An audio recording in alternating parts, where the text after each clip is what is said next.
All right, Tony, listen, we got 2 more. I like this one. I like this one a lot because I used to watch this show a lot. Is this weird that we're going through all your like, I love it. I feel like this is your life. Because this is stuff I never hear about, and I'm truly interested in it because I used to watch this show a lot. And I would always think to myself, like, how does somebody get fooled because the thing, it's not even a real situation and it looks, but you got punked with Riley. Yeah. Okay, wow. Okay. I thought you were doing more recent stuff. Yes. Right. No. Because I used to watch the show a lot. I can tell you the backstory of that. I started to figure it out. Okay. Because the first couple, when you pulled up, you were like, your composure, you had to gather your composure because of the situation at hand. It looked like you were like, okay, I got to just let me focus on this. Wait, what initially There were happened? a couple of issues there that seemed a little too suspect or obvious. And I recognized the guy. The cop. Not the cop, the guy in the plaid shirt. Oh, you reckon? I so what happened? recognized him from something, and I knew he was in LA. Like I just knew he was an actor or something. But that all happened later. So there got to be a point where they could tell I was figuring it out. Because what happened was Riley. Riley was how old? 10 years old, right there, little kid. Something like that, yeah. And then they said he was at. So there were a few things.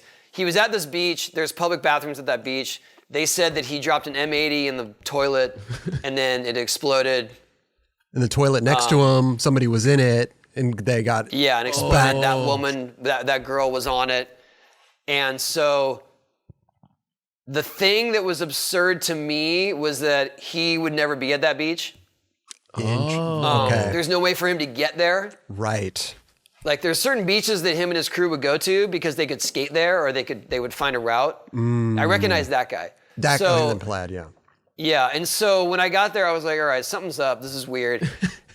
They had me standing talking to this cop right next to this blacked out, dark tinted window van. Oh. And so I was like, all right, there could be cameras in there.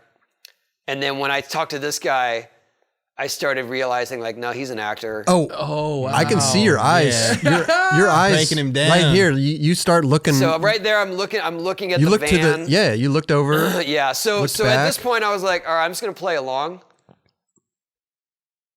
And then finally, the guy just was like, all right, man, you're too good. Figured it out. It was more. He said something like, "You're too nice," and then he's like, "You're being punked." But also, the other part was that, that's Riley's mom. The other part was that Riley did not really know about this beforehand, and I felt really bad about that. Oh, they kind of just threw him into the situation. They kind of threw it at him. Like it was more that they had been in contact with his mom, and then his mom pulled him out of school and was like, "Okay, we're going to do this." And I don't think he was all on board with it. Gotcha. Because he was not a fan of doing TV stuff back then. Not that he is now, but he can handle himself. Sure. But back then, you're 10 years old and you're punking. And it was more that it was just annoying that I was having all this success and that I was, recognizing. Okay, right. And it was more like he was under a microscope. Right. Yeah. He'd go to elementary school and they're like, oh, there's that kid, there's Tony Hawk's kid. And he just couldn't really do his own thing. Mm-hmm. So then they just sort of fed into it. Yeah, because I used to watch these shows and be like, how is he falling for this right now? Like, I look at the police car, I look at the uniform, I look at like how that cop is even talking. Sure, in the beginning, I was really concerned and confused. Sure. And then at some point, I was like, this is not real. This is fake. I love it. But I also didn't want to be the guy that's like, all right, I'm being punked. right. I think even at the end, they're like, you're being punked, and you're like, okay, cool. Can I go home now? Like, this is like, I kind of knew that. Like, yeah, like, can I go? I remember that day because I was taking all the other kids to Disneyland. Yeah. And here we go. Look at Riley right there. Jeez. Oh my God. Yeah. That's so funny. Like he's so relieved that it's over right there.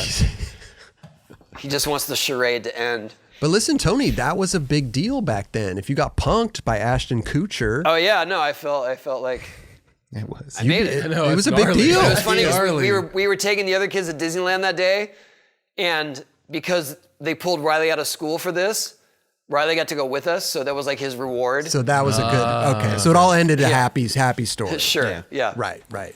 Got to ride the teacups. You know what I'm saying? After he punked his dad. Teacups. The teacups. Not even. I haven't talked about that in years. We just pulled it up because, I mean, all this stuff is interesting to us, you know, and I used to literally watch that show all the time and watch these people. And sometimes I'd be like, wow, that was a good one. They really got that. And then other times I'm like, you didn't even fall for this bullshit. Yeah. You know? How could you like, even air this? Yeah. Like, dude. It was overwhelming at first, and then it became like something's off here. Once you start kind of coming down off the high of this situation that you've been put into, right? Yeah. Wow. All right.